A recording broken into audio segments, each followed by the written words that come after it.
बस ज़िंदगी ऐसा लगता है उनके जाने के बाद मेरे लिए तो जहन्नुम हो गई है। मतलब मैं रोज़ रोती हूँ, रोज़ मरती हूँ, रोज़ जीती हूँ और मुझे इंसाफ नहीं मिल रहा।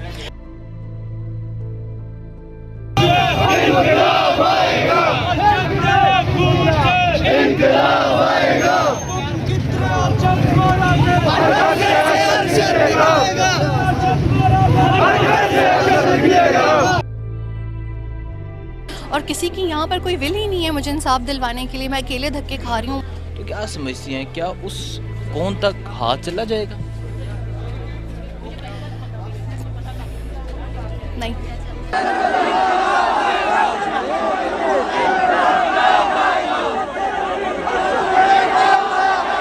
शद को कैटेगोरिकली ये कहा गया हम तुम्हें सर में गोली मारेंगे अच्छा ताकि तुम बच ना सको। अच्छा, ये तभी कह दिया जी, गया था जब जी। वो पाकिस्तान थे और पाकिस्तान में थी जब उन्हें बुलाया गया। जी, जब बुलाया गया उनको वहाँ पे। ये तभी उन्हें धमकी जी। दे दी गई थी। जी, इस बार उन्होंने कहा बेच दी किसी ने तस्वीरें उनकी यहाँ से।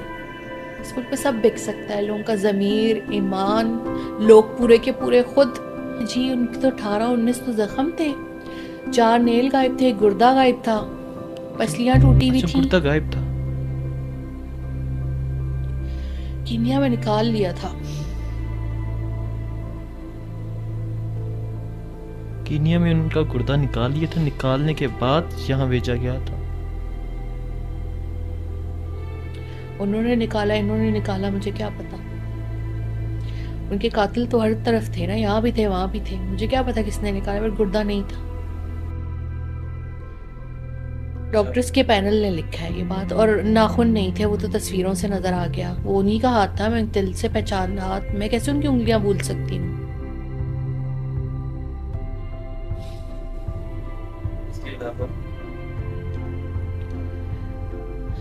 सर पे गोली का निशान था, एक बोन मिसिंग थी स्कल की, एक पीछे गोली मारी थी, आगे सारे स्टिचेस लगे हुए थे क्योंकि एक पहले पोस्टमार्टम हो चुका था।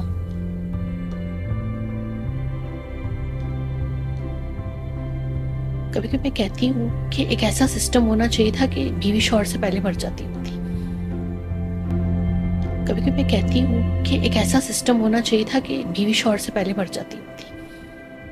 इतनी तकलीफ तो ना उठानी पड़ती ना। गुर्दा नहीं है, नेल्स नहीं है, स्कल की बोन मिसिंग है।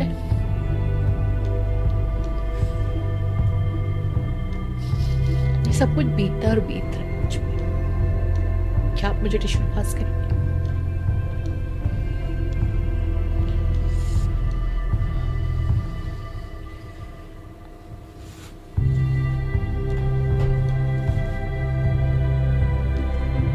ये सुनने को मिलता है कि लैपटॉप में बहुत इंपॉर्टेंट डाटा था। आपको मालूम है क्या डाटा था? और वो लैपटॉप वगैरह, मोबाइल उनका किधर है? ये सारे ना, ये एक मखसूस टाउट्स यहाँ पे मंजन बेचते हैं कि वो सर टेक्नोलॉजी गीक, वो ज़्यादातर आईफोन में चीज़ें यूज़ करते थे या आईपैड में। लैपटॉप पर्सन तो वो थे ही नहीं। ड्राइव्स थी उनकी बहुत सारी जो मुझसे बहुत पहले ले गए थे, कोई 1.5-2 महीने पहले। उनको था हम एक बीवी को तंग ना करें, और लैपटॉप पर्सन वो थे नहीं। अस्सलाम वालेकुम, मैं हूँ हसनैन, आप देख रहे हैं नया पाकिस्तान। मेरी आज की पॉडकास्ट के मेहमान हैं जवेरिया सदीक। जवेरिया से बात करते हैं इनकी ज़िंदगी के मुतल्लिक और अरशद शरीफ शहीद के मुतल्लिक। जवेरिया, कैसी हैं आप? जी मैं ठीक हूँ, शुक्रिया। ठीक हैं आप? आप अभी स्टार्ट हुए, आपकी आंखों में आंसू आ गए। बस बहुत रोई हूँ मैं। और अल्लाह ताला सब्र देता है, लेकिन शायद अल्लाह ताला को भी आंसू पसंद है। उससे ये होता है इंसान अपनी एक बेबसी आजिज़ी अल्लाह के सामने और अल्लाह के नेक बंदों के सामने भी आ जाते हैं आंसू। मैं तो समटाइम पब्लिकली भी रो पड़ती हूँ। शायद अरशद पर मैं बहुत हसास हो गई हूँ। मुझे छोटी छोटी चीज़ें जो हैं वो रुला देती हैं, और मैं कहती हूँ रो लेना चाहिए, उससे आपका दिल हल्का हो जाता है। हल्का हो जाता है कि आपको अरशद शरीफ ने आके बताया कि पहला मुकदमा हो गया गद्दारी और बगावत का। उसके बाद क्या कुछ होता रहा? वो बेचारे सब्र करते रहे। अब वो सुबह रोज़ उठ के 7 बजे कोर्ट जाएं और रात के 10 बजे उनका शो। अब मैं कहूँ यार, मेरे शौहर इतना देर, कोई भी इंसान फंक्शनल नहीं रह सकता, वो थकता है, उसको नींद चाहिए होती है, सुकून। मैं कहती थी आप कोर्ट के बाद घर आ जाया करें, आप थोड़ा सा सोया करें, आराम किया करें, फिर आप शो के लिए जाया करें, इस तरह आप बहुत एग्जॉस्ट हो जाएंगे। उस ज़माने में उस बंदे ने मेरे ख्याल में 18-18 घंटे काम किया और सब्र के साथ उस तमाम ज्यादतियों को, उस तमाम इंतकाम को जो उनसे बिला वजह लिया जा रहा था, सिर्फ वो ये कह रहे थे ना भाई रिजीम चेंज मत किया करो, एक हुकूमत को 5 साल पूरे करने दिया करो, एक वजीर आजम को इज्जत से 5 साल उसको मत जलील करवाया करो उतार के। चलो जो पहले जलील हुए भी हैं वो अब कोई मेरिट पे हुए होंगे, वो करप्ट लोग थे, उनकी तो करप्शन आलमी तौर पर आई है, लेकिन एक बंदा जिसने कुछ किया ही नहीं और उसके खिलाफ आप वोट ऑफ कॉन्फिडेंस ले आए, लोगों की मंडी लगी हुई थी एक यहाँ पर जो एक हाउस के अंदर, आपको पता है जो यहाँ पे इशारा है सिंध हाउस, हाँ सिंध हाउस में। तो आप सोचें उसको इस चीज का दुख था कि मेरे मुल्क में जमहूरियत को नहीं चलने दिया जाता, मेरे मुल्क में वजीर आजम की कुर्सी को खेल बनाया हुआ है और एक ऐसा शख्स जिसने कुछ नहीं किया उसके ऊपर आप देखें ना कितने बोगस किस्म के मुकदमे हैं। इस वक्त सारे मुकदमों में उनकी जमानत हो गई है, तो एक घटिया सा इद्दत वाला केस बनाया हुआ है। कोई उनके पास अभी लीक्स, दुबई लीक्स आए हैं, क्या उसमें इमरान खान का नाम था? नहीं था ना। जिन 3 पार्टियों के नाम आते हैं, एक नई पार्टी भी तो एंटर हुई है ना बीच में, पहले तो सिर्फ 2 खानदानों के होते थे, अब एक और पार्टी भी एंटर हुई है जिनके बड़े असासे दिनों में बन रहे हैं, ठीक है। तो अरशद को ये दुख था कि आप लोग रजीम चेंज मत करो, आप जमहूरियत चलने दो और आपको इमरान खान के साथ ये सब नहीं करना चाहिए। उनको सबसे ज्यादा दुख जमहूरियत के हवाले से था, ठीक है। तो अब वो उस जो कुछ ज्यादतियां उनके साथ हो रही थी वो उस चीज को घर में नहीं लाते थे, और ना वो घर में गुस्सा करते थे, ना वो घर के अंदर चिड़चिड़ापन दिखा रहे थे, वो बहुत सब्र से रह रहे थे। फिर एक दिन उन्होंने मुझे आके बताया कि आज मुझे फलां इदारे के दफ्तर में बुलाया हुआ है और मैं जा रहा हूँ, तो जरा फोन वोन ऑफ होंगे, परेशान ना होना। मैंने कहा मत जाओ ना, आप वहाँ कुछ खाना नहीं, आपको स्लो पॉइजन ना कर दें। वो बीवी होती है ना, उसको 100 तरह के खदशे आ रहे हैं, नहीं मैं जाऊँगा।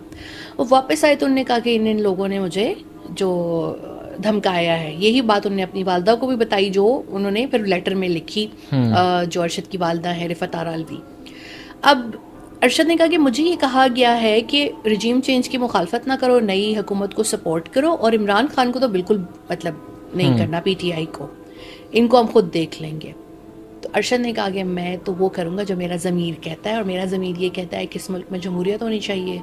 इस मुल्क का उस वक्त का जो कानूनी वज़ीर आज़म था वो इमरान खान था। बाद में इलेक्शन अगर मैं उनको लड़ने दिया जाता तो अभी भी वही वज़ीर आज़म होते, लेकिन धांधली हो गई।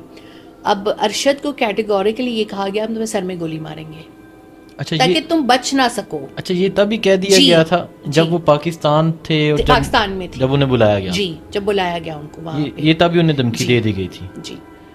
उसके बाद ऐसे क्या हालात पैदा हुए कि अरशद शरीफ पाकिस्तान छोड़ कर गए?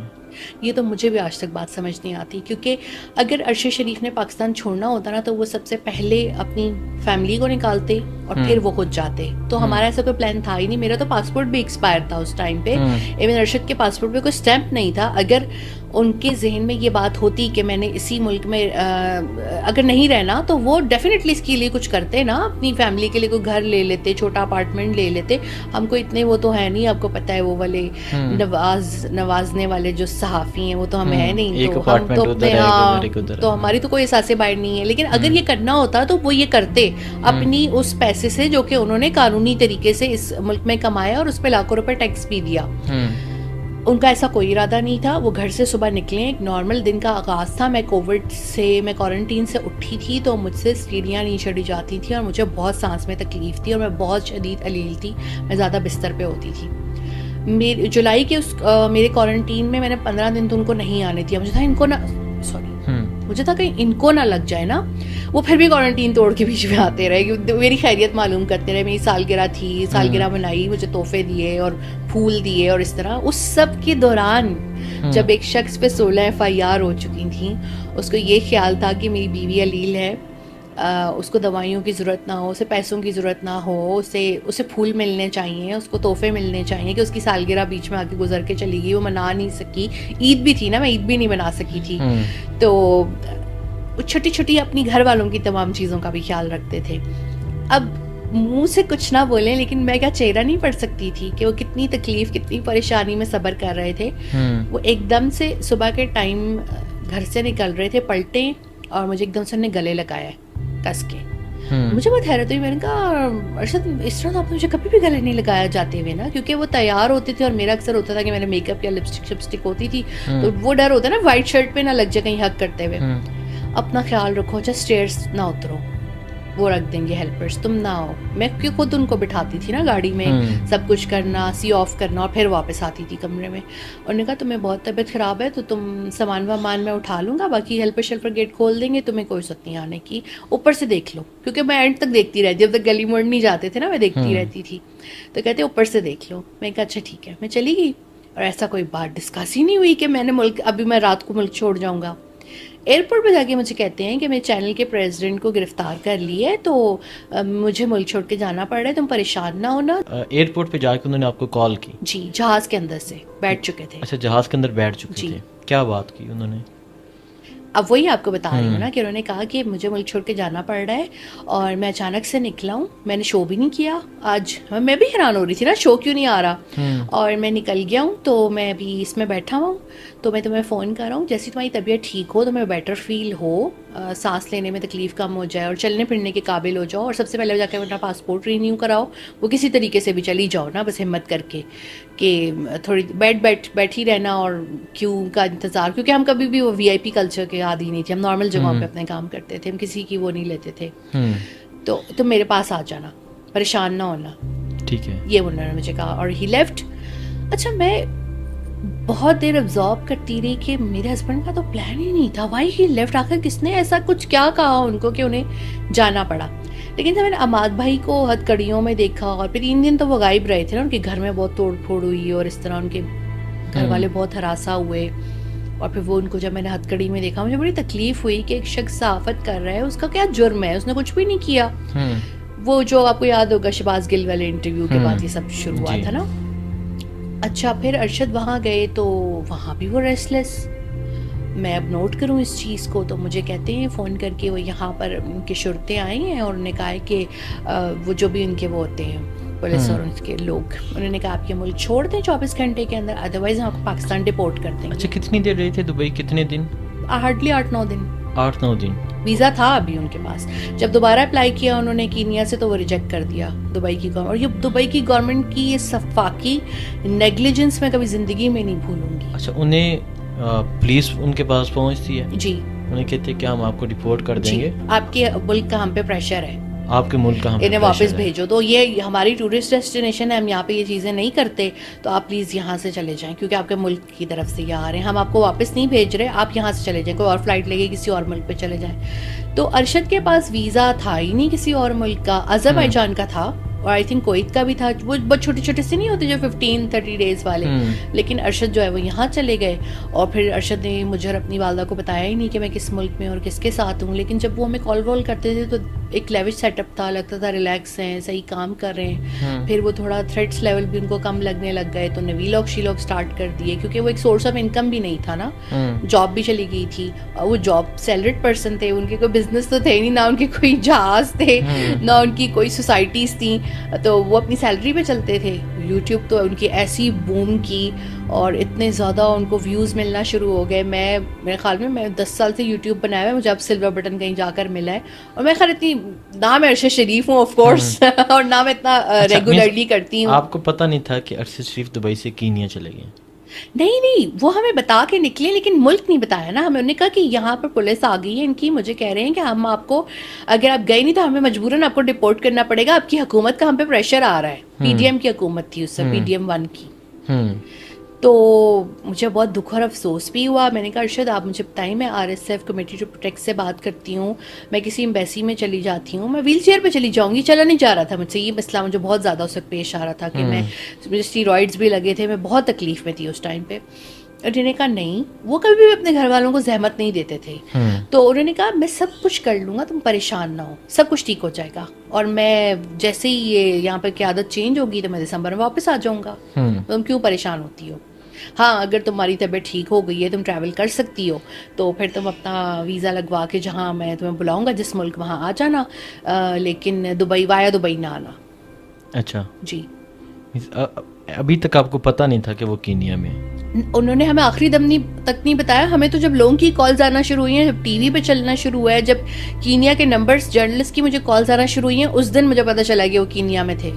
उन्हें नहीं बताया हमें। अच्छा, ये भी नहीं पता कहाँ गए, किसके पास रुके? नहीं, हम उन्हें नहीं जानते वो लोग कौन थे। ठीक है, आप नहीं जानते। अरशद शरीफ की शहादत की खबर उससे पहले आखिरी दफ़ा जो आपकी अरशद से बात हुई, आखिरी दफ़ा क्या बात हुई थी? 21 अक्टूबर को हमने वीडियो कॉल पे बात की थी काफ़ी देर, और वो he was not a video call person. वो चलना शुरू हो जाते थे, वो सिर्फ 5 मिनट कर सकते थे, बट अनयूजुअली वो 20-25 मिनट की कॉल हो गई। और बहुत सारी हमने बातें की, मुल्क की बातें, अपनी बातें, आगे की बातें, किताबों की, मतलब रैंडम ऐसे होता है ना कि बंदा दिल खोल के। He was happy, he was relax, उन्हें कोई पता नहीं था कि ये 2 दिन बाद होने वाला है। मैंने उनको पहली दफ़ा इस सारे रिजीम चेंज की मनहूसियत के बाद एक रिलैक्स उसमें देखा था। और मुझे ना तंग करे जा रहे, मेरी आंखों में लाइटें यूं यूं करके ना एंगल चेंज कर रहे हैं, तो वो लैंप जो स्टडी लैंप था वो मेरी आंखों में लग रहा है। मैंने कहा यार अर्शद क्या है, आप बच्चे हो? मैंने कहा आपको नजर आ रहा है कि वो मुझे बॉदर कर रहा है। कहते इसलिए मैं तुम्हें तंग कर रहा हूँ ना, जान जान के ना। मैं कहा मुझे तंग ना करें। मैं कहती दूर हम एक दूसरे से बैठे हुए, या मैं लड़ाई करके फ़ोन रख दूंगी, आप मुझे तंग कर रहे हो ना। तो शुक्र मैंने फ़ोन नहीं रखा, वरना यूजुअली होता है ना कि आप थोड़ा क्रैंकी हो रहे होते हो जब अपने हस्बैंड से दूर हो, आपसे मिस कर रहे होते हो। उनकी आंखों में इतनी मोहब्बत थी मेरे लिए, इतना सुकून था, और इतने रिलैक्स थे वो कि सब कुछ इस मुल्क पे ठीक हो जाएगा दिसंबर के बाद। और ये वो 2 उनकी गलतियां हैं ज़िंदगी की, एक अदलिया पे एतमाद करना कि वो मुझे इंसाफ दे देंगे, और एक ये कि दिसंबर के बाद सब चेंज हो जाएगा। उन्होंने मुझे यहाँ तक बताया था कि नई की आदत कौन सी आ रही है।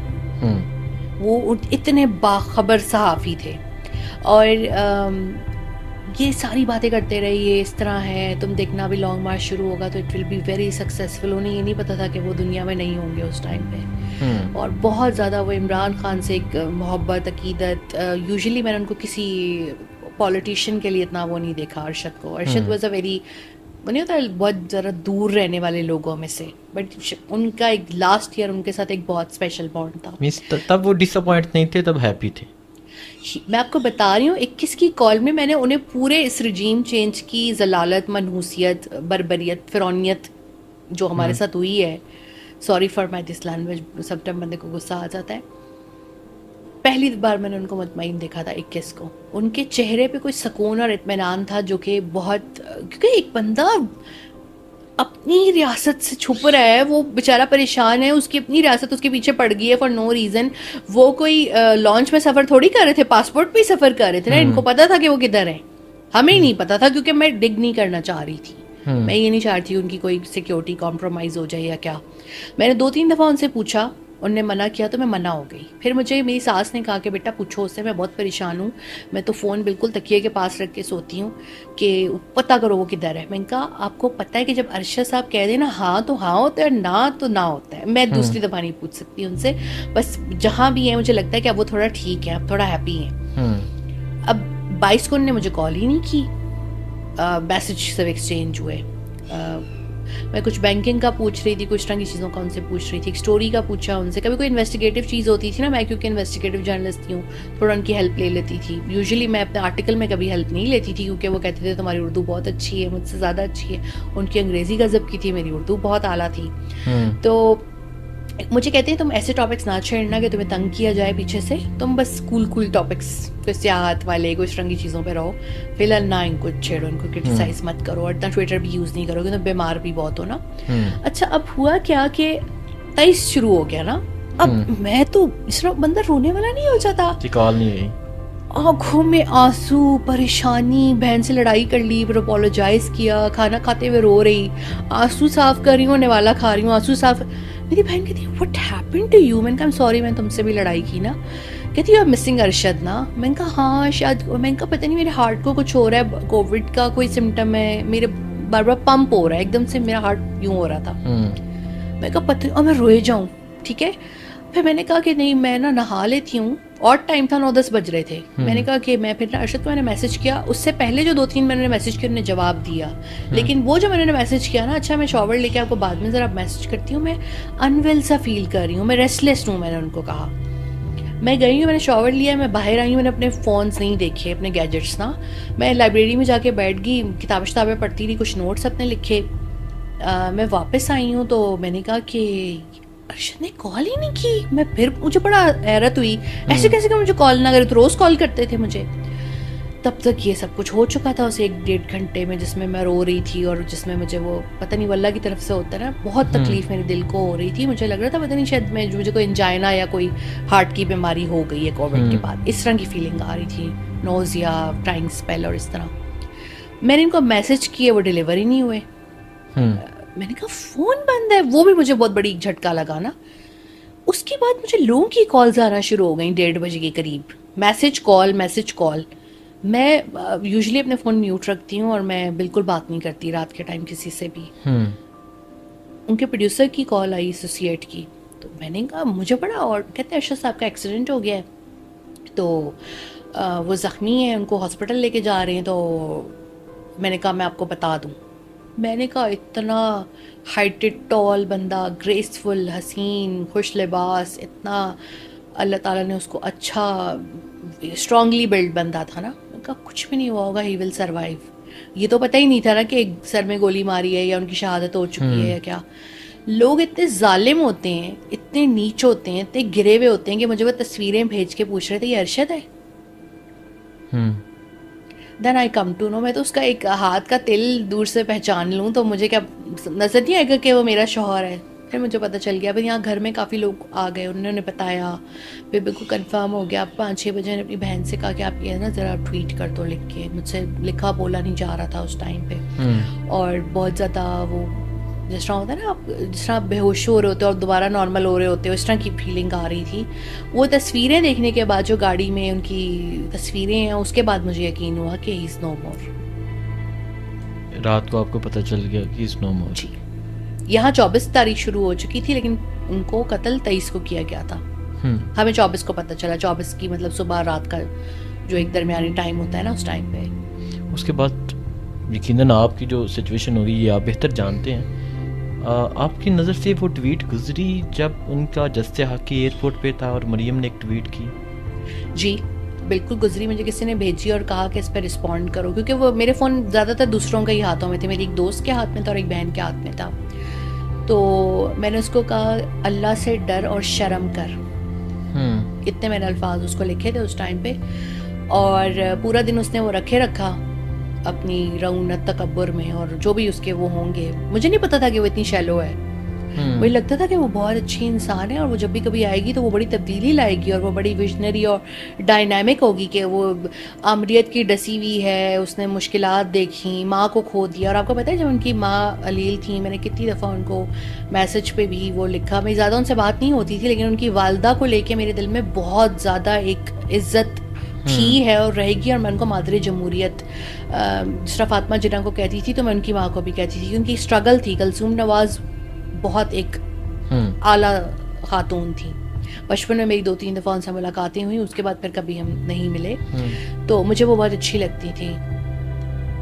ये जब उसने किया ना, तो बस मैंने कहा कि बस उसके बाद फिर मैंने कभी उसकी किसी चीज़ को ना देखा, पसंद किया या कभी लाइक किया या बात हुई, क्योंकि मुझे पता चल गया कि ये जो नेपो किड्स होते हैं ना, नेपोटिज्म वाले, और ये जो मौरूसी सियासत में आते हैं, ये बहुत शैलो होते हैं, इनके अंदर कोई गहराई या अपना विजन नहीं होता। इन्हें सब कुछ तो स्ट्रगल तो करनी नहीं पड़ी होती, सब कुछ माँ बाप की बदौलत मिल जाता है, तो वो बस वो रूल करने पर यकीन रखते हैं, तो उनका कोई विजन वो नहीं होता है सच। ठीक है, जस्ते हाकी पहुँचते हैं एयरपोर्ट पर और फिर पाकिस्तान की कौम एयरपोर्ट पे पहुंचती है, इस्तकबाल करती है, क्योंकि मैं वहाँ मौजूद था जिस तरह फूल फेंके गए। तो आपने अरशद को जब उसके बाद देखा तो क्या बात, यकीन कोई बात की होगी, देख के क्या फीलिंग्स थी आपकी? उस टाइम पे हमें बड़ी सियासतें चल रही थी और एक प्लान बनाया गया कि जवेरिया को जलील करना है, बहुत ज़्यादा इसको तंग करना है, क्योंकि एक तो मैं उसकी लाडली बहुत थी और फिर मैं खुद एज मेरी एक सहाफ़त में शनाख्त थी और मैं बहुत ज़्यादा ह्यूमन राइट्स को लेके वोकल थी। तो एक प्लान बनाया गया कि इसको जलील करना है, इसको मिलने नहीं देना और इसको तड़पाना है और इसको तंग करना है। उस प्लान को एग्जीक्यूट करने वाले यहाँ खड़े होके मेरी दोस्तों को बोल रहे थे, सहेलियों को। मेरी ज़्यादा ख़वातीन दोस्तें हैं, मेरे मर्द दोस्त नहीं हैं। तो इसको इंजेक्शन लगा के सुला दें 2-3 दिन के लिए। 2-3 दिन के लिए कोई भी नहीं सो सकता। आप उनसे मारना चाहते हैं 2-3 दिन का इंजेक्शन देके, आप एक टेम्परेरी टाइम पीरियड के लिए किसी को सुला सकते हैं, बट आप उससे 2-3 दिन के लिए नहीं सुला सकते। तो मेरी दोस्त है, उसने आके कहा कि तुम्हें कोई भी कुछ दे ना खाने के लिए, पीने के लिए, तुमने लेना नहीं है उससे। उसने फिर उनको थोड़ा सा वहाँ से, उसने कहा ऊपर मर्द नहीं आएंगे। अब उसका इद्दत का टाइम शुरू हो रहा है, तो अब यहाँ पर जो है मर्द यहाँ से निकलें। फिर मैंने अपने उस वक्त तो समझ नहीं आ रहा था ना कि ये सब चालें चली जा रही हैं। मैं तो इतनी नाइफ, मैंने कभी सियासतें नहीं देखी थी अपनी लाइफ में। अरशद ने मुझे बहुत प्रोटेक्ट रखा, मेरी फैमिली ने मुझे, मेरे ऑफिस मुझे इतने प्रोटेक्टिव एनवायरनमेंट वाले मिले, मैंने तो कभी ये चीज़ें सोची भी नहीं थी। मैं वहाँ गई तो मुझे कोई बता ही नहीं रहा कि वो किधर है। अब मैं ज़मीन पे बैठी हुई हूँ फुटपाथ पे और रो रही हूँ ज़ारों कतार। अवाम मुझे चुप कराए जा रहे हैं, वो बेचारे क्या कर सकते हैं। वो सिक्योरिटी कह रही है उसकी बीवी है, आप ये करें, वो हमें नहीं पता वो यहाँ नहीं है। वो कह रहे हमें नहीं पता वो यहाँ नहीं। मुझे किसी ने फ़ोन किया वहाँ से, मेरी बड़ी अच्छी दोस्त है वो, कहती है वहाँ ना टाइम ज़ाया करो, सीधा कायद-ए-आज़म इंटरनेशनल जाओ। मैं गई हूँ तो पुलिस सारी मुझे पहचानती थी, क्योंकि मैं खुद पुलिस की कवरेजेस बहुत, उस वक्त हमें कितनी पसंद थी हमारी पुलिस और ये सब। इस्लामाबाद पुलिस तो वैसे भी तरह सारी पुलिस के मुकाबले में थोड़ी अच्छी है। और उन्होंने मुझे रिकग्नाइज किया, उन्होंने मुझे बड़ा प्रोटोकॉल दिया, तसल्ली भी दी और अंदर लेके गए। और उस वक्त मेरे अरशद को वो ताबूत में से निकाल रहे थे, तो मैं एकदम से इस तरह ब्लैकआउट हो जाता है ना, तो मुझे मेरी बहन ने पकड़ा। तो मैं बहुत हैवी वेट हो गई थी। कोविड के बाद जो आपको दवाइयाँ स्टीरॉइड्स होते हैं आपको बहुत वेट बढ़ा देते हैं, उसके लिए मुश्किल भी हो रहा था। उसकी बिल्कुल रिसेंटली सर्जरी हुई थी। तो हम सारी फैमिली, जितने हम सारे थे, उनसे मिले उस टाइम पे, प्यार किया मैंने उनको। फिर जब सब चले गए तो मैं दोबारा चली गई। फिर उनसे बहुत मुलाकातें की इस 2-3 दिन में। मेरे अंदर एक लालच थी कि जितना ज़्यादा मैं इनसे वक्त गुजार लूँ। जो प्लान बनाने वाले थे उनको पता भी नहीं था।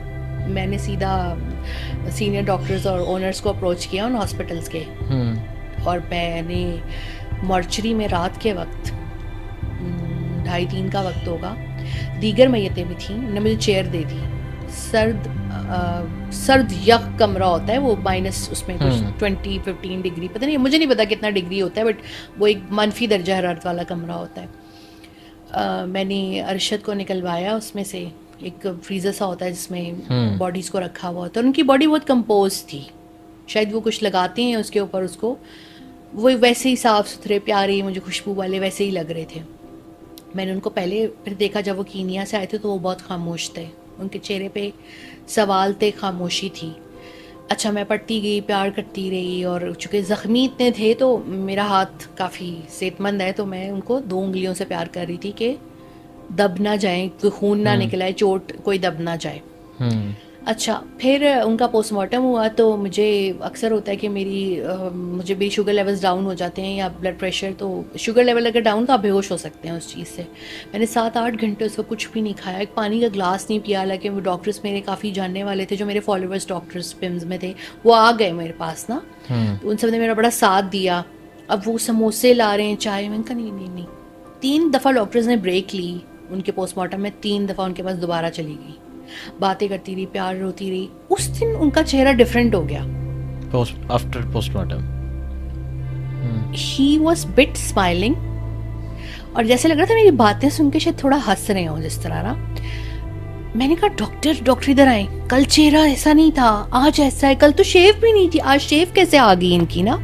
तो डॉक्टर ने कहा कि जवेरिया ये शहीद हुए हैं और शहीदों की बॉडी डिफरेंटली रिस्पॉन्ड करती है, इनके तो नेल भी ग्रो कर रहे होते हैं, बाल भी, और इस तरह ना। आए मैं आपको इनमें शहादत की अलामतें दिखाती हूँ। मैं बड़ा हैरान हुई। अच्छा, अब पोस्टमार्टम खत्म हो गया, उनको उन्होंने शिफ्ट कर दिया कायद-ए-आज़म इंटरनेशनल दोबारा। अब मैं चूंकि मंसूबा सारा जान चुकी थी फसादी लोगों का, ठीक है, मैंने क्या किया, मैं दोबारा रात को चली गई। वो बड़ा खौफनाक मंजर होता है, दूसरी लाशों से आपको डर लगता है, जो सच बात है। 8-9 मैयतों के दरमियान में कुर्सी मैंने अपनी रखवाई और अरशद को वो यूं करके उन्होंने निकाला। वो मेरे इस लेवल पे थे, यानी कि इस लेवल पे ये माइक है ना, यूं निकाला उनका चेहरा, मैंने यूं किया, सूरह मुल्क की तिलावत की, सूरह यासीन की तिलावत की, दीगर चीज़ें उन पे वो की, and he was smiling at that time. मुझे लगा शायद मेरा माइंड सही रिस्पॉन्ड नहीं कर रहा, मैंने इतनी देर से खाना नहीं खाया हुआ और मैं सही बार बार बेहोश भी हो रही हूँ और मेरा अजीब सी कंडीशन है। मैंने कहा प्लीज़ डॉक्टर इधर आइएगा। फैमिली मेम्बर सब मिल चुके थे उनसे ना, मेरी फैमिली, यानी कि मेरा मैका और सब। तो डॉक्टर ने कहा कि जी ये मुस्कुरा रहे हैं, क्योंकि आप उनसे बातें कर रही हैं ना, उनको पता है कि मेरी बेगम आई हुई है, जवेरिया आई हुई है, उनसे बातें कर रही हैं। कहती आप अच्छी बातें करें, आप रोए नहीं ना, इतना ना तड़पें। मैंने फिर उसको बहुत सारी दुआएं दी, उन तमाम चीज़ों पे शुक्रिया अदा किया जो 12 सालों में उसने मेरे साथ नेकियां, भलाइयाँ, तहाइफ, जो बराबरी रखी उसने अपनी फैमिलीज़ के दरमियान, जो कुछ मैंने उससे ईमानदारी, असूल, चीज़ें, सच्चाई सीखी, उस पे उसको बहुत सारा शुक्रिया कहा और ये भी कहा कि ये तुमने बराबरी रखी ना अपने ख़ानदानों में, इस पे भी अल्लाह ताला तुम्हें अलग से नवाजेंगे। मैं बतौर बीवी इस चीज़ की गवाही देती हूँ कि तुम एक बेहतरीन शौहर थे और तुमने किसी चीज़ में कभी मुझे पीछे नहीं किया, लेट डाउन नहीं किया कि मैं दूसरी बीवी थी। तो वो होता है ना कि लोग ज़रा उसको उस पर थोड़ा सा वो, अच्छा दूसरी हूँ यूं करके ना हेट थ्रो करने की कोशिश करते हैं। मेरे शौहर ने मुझे हमेशा एक मलिका का दर्जा दिया, तो मैंने भी उसको बादशाहों की तकरीम के साथ रुखसत किया, बहुत सारी दुआएं देकर, बहुत सारी चीज़ें उस पर पढ़ के, उस पर फूंक के उसको अल्लाह ताला के हवाले किया और एक बहुत अच्छा गुड बाय उसको मैंने दिया। और फिर उसके बाद जो है मैं उससे फिर नमाज जनाजा में मिली। ठीक है, पोस्टमार्टम में आपने क्या देखा था? अरशद का पोस्टमार्टम होता है, क्योंकि कुछ तस्वीर बाद में आई थी, तो पोस्टमार्टम में जो आपने देखा वो बताएं। देखिए, जब आपके घर में इस तरह कोई नागहानी मौत हो जाए ना, शहादत हो जाए, तो आप मेंटली प्रिपेयर नहीं होते। यानी कि मैं अपने हस्बैंड से बतौर जर्नलिस्ट नहीं मिल रही थी, मैं बतौर बीवी मिल रही थी। तो मैंने जब उनको उस पर लिटाया, वो होता है एक प्रॉपर एक जगह होती है जहाँ पे पोस्टमार्टम के ऊपर सारी तरह लाइट्स लगी हुई, ऑपरेशन थिएटर होता है पूरा। तो मैंने उनका ज़्यादा कपड़ा नहीं हटाया था, मुझे थोड़े बेअदबी फील हो रही थी। मैंने सिर्फ उनके कंधे, उनका सीना, उनका गर्दन, उनका सर, उनका मुंह देखा था। मैंने उनके हाथ, उनका बाकी दीगर अज़ा नहीं देखे थे, क्योंकि मेरे जहन में ही नहीं था कि ये देखने होते हैं या आपको पता होना चाहिए कि बॉडी पे कितना टॉर्चर है या नहीं।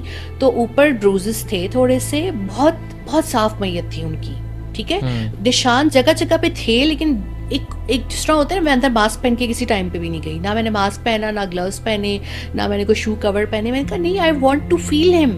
ऐसे तो अगर मैं इतनी चीज़ें पहन के अंदर जाऊंगी तो मैं उसको फील नहीं कर सकती। और उसके साथ से मैंने अपने एक दुपट्टे को यूं जिस तरह उससे वो किया ना, जिस तरह प्यार कर रहे होते हो, साफ कर रहे होते हो, और उसी दुपट्टे को फिर मैंने एक हिस्से को उसके ऊपर से लम्स वो लिया, और एक मैंने उसकी, जब उसकी कब्र की मिट्टी बिल्कुल उसको दफनाया, तो वो लेके वो दुपट्टा आज तक मैंने वैसे ही रखा हुआ है कि इसमें मेरे शौहर का लम्स है। तो बल्कि जब वो आखिरी टाइम था ना, जब बिल्कुल उनको नमाज जनाजा के लिए लेके जा रहे थे जिस टाइम पे, तो उस वक्त इनकी एक लठ बिल्कुल आगे आई हुई थी यूं करके ना, ट्रेडमार्क जो उनका एक बड़ा वहीद मुराद वाला उनका वो जो स्टाइल था। तो मैंने कहा था मत हटाइए लठ, इसी तरह जाने दें, उनका स्टाइल था। वो खुद ही सिल्की सिल्की बाल आ जाते थे। मुझे उस वक्त अंदाज़ा नहीं था कि आपने सारी बॉडी देखनी होती है और आपने एक चीज़ नोट करनी होती है कि डॉक्टर्स आपको गाइड करें। मैं रोए जा रही थी और दुआएं करे जा रही थी और कुरान पढ़े जा रही थी, या उनसे जैसा बच्चों वाली बातें नहीं होती, अर्शद उठ जाओ, अर्शद बहुत हो गया, मैं ऑफिस नहीं जाना, उठ जाओ, तुम उठ क्यों नहीं रहे, मेरी आवाज़ सुन लो। रैंडम मैं बातें कर रही थी। मुझे उस वक्त ये ख्याल नहीं था कि मुझे एक उनका एक जांच करनी चाहिए। जी ठीक है। जनाजे पे आपको, अगर आपने वो वीडियोस देखी हैं जिस तरह पाकिस्तान की कौम, मैं खुद थी नमाज जनाजा में, मुझे अलहदा से इंतज़ामिया और पुलिस ने ख़वातीन के एरिया में ऊपर जगह दी हुई थी, मैं आप सबको ऊपर से देख रही थी बैठी। तो तब आप क्या महसूस कर रही थी कि हर तरफ लोग थे और अच्छा, अरशद तेरे खून से इनकलाब आएगा? मुझसे बिल्कुल चला बोला नहीं जा रहा था और मैं बिल्कुल पेल हुई हुई थी, क्योंकि मतलब वो दूसरा तीसरा दिन हो गया था कि मैं खाने और पानी के बगैर थी एक तरह से, और सबको लग रहा था कि शायद इसको अभी जो है ना वो हो जाएगा, डिहाइड्रेटेड होके ये हॉस्पिटलाइज होगी। लेकिन मैंने बड़ी अपना आपको हिम्मत से रखा कि मैं देखना चाहती थी कि पाकिस्तान की आवाम मेरे शौहर को किस तरीके से इज़्ज़त और तकरीम दे रहे हैं। वो मैं वहाँ पे यूँ आंखें बंद करती थी तो मुझे वो लम्हात आते थे जब उसने मुझे प्रपोज़ किया, आई लव यू बोला, मैं उसको नाश्ता दे रही होती थी, वो मेरी छोटी छोटी चीज़ों पे खुश होता था। मुझे इंडिपेंडेंट में जब जॉब मिली ना, तो वो मेरे हर आर्टिकल को रिट्वीट, वो प्राइड लेता था कि मेरी बीवी 2 आलमी नशियाती इदारों के लिए लिखती है और दुनिया अखबार के लिए भी, इदारती सफ़े के लिए लिखती है। वो खुशियों के लम्हे याद आ रहे थे जब मैं आंखें बंद कर रही थी, उसकी वो बातें और वो जो उसकी मोहब्बत थी, तेरी मिट्टी में मिल जावा, गुल बन के मैं खिल जावा, और वो जो एक उसके अंदर एक रेवोल्यूशन लास्ट ईयर तो बहुत ज़्यादा रही है ना। और एक उसकी अल्लाह से एक बहुत ज़्यादा, उसको एक तस्बीह शायद इमरान खान ने तोहफे में दी थी, वो तस्बीह अक्सर वो पढ़ता था, हाथों में होती थी, और मेरी कुरान क्लासेस, वो थोड़ा सा मज़हबी भी हो गया था लास्ट 2 सालों में, और वो तस्बीह वो अक्सर उसके हाथ में होती थी। बल्कि मेरी बहन की सास 2 महीने पहले, अक्टूबर से मैं जब अरशद उस वक्त मुल्क में ही थे तो वहाँ पे भी बैठ के पढ़ रहा था और उसको बड़ी फिक्र थी। वो बहुत प्यार भी उनसे करता था, वो बहुत अच्छी आंटी थी, हम दोनों को बहुत मोहब्बत देती थी। तो मैं सोच भी नहीं सकती थी कि 2-3 महीने बाद हम इसके जो है वो कुल कर रहे होंगे और इसके हम वो कर रहे होंगे। वहाँ जब मैं खड़े होकर देख रही थी आवाम को, मैं पूरा कभी पीछे जाके देख रही, कभी आगे उस गैलरी से, उन्होंने मुझे कुर्सी दी हुई, पानी दिया हुआ, मेरे साथ लेडी कांस्टेबल्स भी की हुई कि कोई मेरे पास ना आए। और मैंने ज़्यादा मेक श्योर भी नहीं किया कि ऊपर लोगों की नज़र पड़े, वरना बहुत जब मैं गफीर था लोग मेरे पास आना शुरू हो जाते। मैंने मेक श्योर किया कि लोगों को मेरी प्रेजेंस वहाँ पता ना चले। तो हमारी जितनी फैमिली मेम्बर्स, ख़वातीन, मेरी मीडिया की कोलीग्स, अब वो बेचारी ना मेरी वजह से ना अपना कैमरे ना खोलें। अब है तो वो भी, उनमें से यूट्यूबर्स भी हैं, उनमें से जर्नलिस्ट भी हैं। मैंने उनसे कहा मैं पीछे साइड पे बैठ रही हूँ, कुछ आप लोगों ने जो फुटेज बना लिया आप बना लो, मुझे ना बीच में लेना। फिर भी किसी ने 1-2 क्लिप मेरे बना लिए थे, वो लोगों की नज़र पड़ जाती है। लेकिन मेरी वो दोस्तें इतनी मोहतात थीं, खुद बड़े बड़े नशरियाती इदारों में और बड़ी बड़ी यूट्यूबर्स होने के बावजूद उन्होंने किसी मौके का फ़ायदा नहीं उठाया। और जब वहाँ लोग आना शुरू हुए तो मस्जिद में पानी एक टाइम पर ख़त्म हो गया। मैंने लोगों को बोतलें खोल खोल के वज़ू करते हुए देखा और मैंने औरतों और बच्चों को जनाजा पढ़ते हुए देखा। आप लोग तो उस तरफ थे ना, दरख्तों के पीछे जनाजा का, हम लोग इस तरफ थे जहाँ मेन सारी जगह थी। हमें वो जगह थोड़ी थोड़ी नज़र आ रही थी और बाकी सारा सिर्फ हजूम, सिर्फ मैंने सर थे लोगों के। और पाकिस्तानी अवाम ने सिर्फ 2 बातें की, पाकिस्तान जिंदाबाद और अर्शद शरीफ तेरे खून से इनकलाब आएगा। वहाँ कोई पॉलिटिकल नारा नहीं लगा, वहाँ कोई हेट स्पीच नहीं हुई। और मैं उन तमाम बुज़ुर्गों, उन तमाम नौजवानों, उन तमाम भाइयों बहनों, बच्चों, छोटे छोटे मैंने नौमौलूद बच्चे देखे, उन सबका शुक्रिया अदा करती हूँ कि किस तरीके से आप लोग आए। और मैं खुद 11 बजे गई थी और मैं 4 बजे निकली थी वहाँ से, आप सोचें इतना रश था वहाँ पे। और वहाँ पर जो हमारे साथ पुलिस की ख़वातीन थी वो भी बहुत अच्छी थी, उन्होंने भी हमारा बहुत जो है वो ख्याल रखा हर तरह से। यूजुअली हर वक्त अपनी पुलिस को बुरा कहते रहते हैं, लेकिन मेरी इज़्ज़त तकरीम में उन्होंने कहीं भी कमी नहीं की, तो मैं क्यों उनके बारे में बुरा कहूँ। मेरे लिए उन्होंने तमाम चीज़ों को आसान किया करने के लिए। और मैंने बहुत से पुलिस वालों को, यूनिफॉर्म में लोगों को रोते हुए देखा, वहाँ बहुत दुनिया आई हुई थी। इवन ऐसे लोग भी आए हुए थे जिनकी आइडियोलॉजी से हम डिफ़र करते हैं, जो बिल्कुल हम वो कुछ और सोचते हैं, हम कुछ और।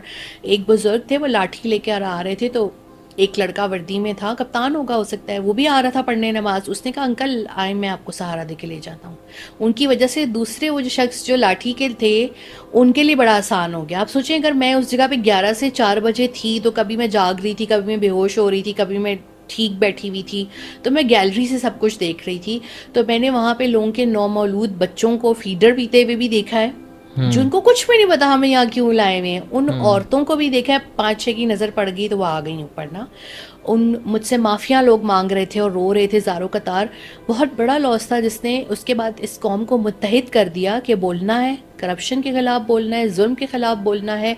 और जिस तरीके से अरशद को रिस्पेक्ट देकर दफन किया, वो भी मेरे लिए एक मैं इस कौम की शुक्रगुजार हूँ कि वो हमारे लिए एक एहसास था, अपने शहीद को इतनी मोहब्बत देना। काश वो ज़िंदा होते, मेरे लिए ज़िंदा रहते, हम एक भरपूर ज़िंदगी साथ गुजारते।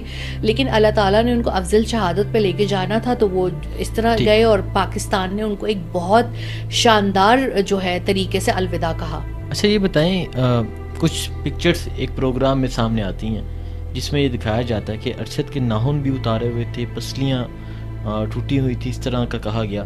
तो आप इस पे क्या कहेंगी? क्या वाकई ही अरशद पे ये तशद्दुद हुआ था और आपने इसके देखने के बाद केस दायर किया था? मुझे पता नहीं था, मैंने चादर नहीं इतनी हटाई थी ना। एक तकद्दुस होता है ना एक मैयत का, पता नहीं था कि किसी का कत्ल हो जो उसको पूरा देखना होता है। मुझे ये था कि वो 23 को शहीद हुए हैं, 27 हो गई है, अब उनको जल्दी उनको जिस्म बहुत उनका नरम था, सख्ती हुआ था उस तरह। लेकिन छोटे छोटे फिर ना आपको ज़रा से भी यूं अगर कोई मिस हैंडल कर दे ताबूत में डालते हुए तो आपको चोट, मुझे था बीच और कोई नई चोट ना लग जाए, अब उनको दफन हो जाना चाहिए। टीवी पे वो हाथ चलता है, वो हाथ जो बंदा अकीदत से चूमे अपनी आंखों पे लगाए, वो हाथ जो मोहब्बत से कितनी दफ़ा मेरे लिए बड़ा होगा, वो हाथ जो मेरे लिए मेरी प्रोटेक्शन था, वो हाथ जिसका कलम इस मुल्क की ताकतवर अशराफिया को हिला देता था, वो हाथ टीवी पे चल रहा था और यहाँ से तिल से मैंने पहचाना। मैं अक्सर उनके हाथ पकड़ के ना मालिश कर देती थी। वो सलोन चलोन नहीं चाहते थे, बड़े वो जर्री किस्म के मर्द थे, वो ये बोटॉक्स फिलर मेकअप वेकअप नहीं कराते थे। मैंने टीवी को कहा, इंतज़ामिया को, मैंने मालिक को फ़ोन किया, भाइयों की तरह है वो मेरे, डायरेक्टर न्यूज़ को फ़ोन किया, प्रेसिडेंट को फ़ोन किया, मुझे बता दो देते, कॉन्सेंट ले लेते मेरा, मुझे बता देते कि किसी ने उनकी तस्वीरें खींची हैं और लीक की हैं। पेम्स वालों ने कहा बेच दी किसी ने तस्वीरें उनकी यहाँ से। इस मुल्क पे सब बिक सकता है, लोगों का ज़मीर, ईमान, लोग पूरे के पूरे खुद। मैयत की तो तकरीम रखो ना, वो बंदा जिंदा नहीं है, बंदा कभी बनियान शॉर्ट्स में बाहर नहीं निकला था, बहनों औरतों का एहतराम करने वाला मर्द था। मेरे घर में ज़्यादा ख़वातीन मुलाजमाएँ काम करती थीं, कभी उसने आँख भर के उनकी तरफ नहीं देखा था, मेरी बहनों से यूँ बात करता था। वो बंदा जो कभी किसी पब्लिक पूल में नहाया ना हो, उसने कभी जिम में बनियान और स्लीवलेस ना पहना हो, आप उसकी बॉडी पार्ट दिखा रहे हो। मुझे बहुत सदमा लगा, लेकिन उससे ये पता चला कि उसमें तशद्दुद हुआ है। मैंने सारी रिपोर्ट्स मंगवाई, रिपोर्ट भी नहीं दे रहे थे, इतनी घटिया नीच लोग हैं ना यहाँ पे रहते, रिपोर्ट तक नहीं दे रहे थे पोस्टमार्टम की। जब रिपोर्ट मिली दोनों मुल्कों की, तो पता चला कि जी उनकी तो 18-19 तो जख्म थे, 4 नेल गायब थे, गुर्दा गायब था, पसलियाँ टूटी हुई थी। गुर्दा गायब था? कीनिया में निकाल लिया था। कीनिया में उनका गुर्दा निकाल लिया था, निकालने के बाद यहाँ भेजा गया था। उन्होंने निकाला, इन्होंने निकाला, मुझे क्या पता। उनके कातिल तो हर तरफ थे ना, यहाँ भी थे वहाँ भी थे, मुझे क्या पता किसने निकाला, पर गुर्दा नहीं था। और डॉक्टर्स के पैनल ने लिखा है ये बात। और नाखून नहीं थे, वो तो तस्वीरों से नजर आ गया, वो उन्हीं का हाथ था, मैं दिल से पहचान हाथ, मैं कैसे उनकी उंगलियां भूल सकती हूँ। उसके अलावा सर पे गोली का निशान था, एक बोन मिसिंग थी स्कल की, एक पीछे गोली मारी थी, आगे सारे स्टिचेस लगे हुए थे क्योंकि एक पहले पोस्टमार्टम हो चुका था।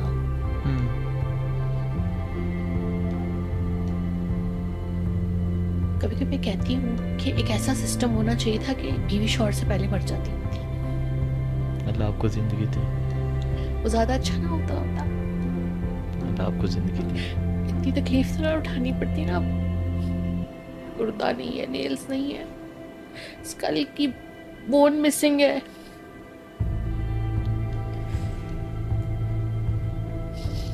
सब कुछ बीतता और बीत रहा है मुझ पे। क्या आप मुझे टिश्यू पास करेंगे?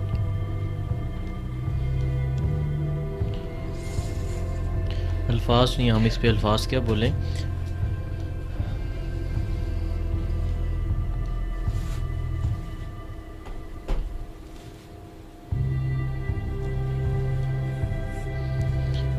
उनका जो लैपटॉप था, जो मोबाइल था, जो सामान था, ये सुनने को मिलता है कि लैपटॉप में बहुत इंपॉर्टेंट डाटा था।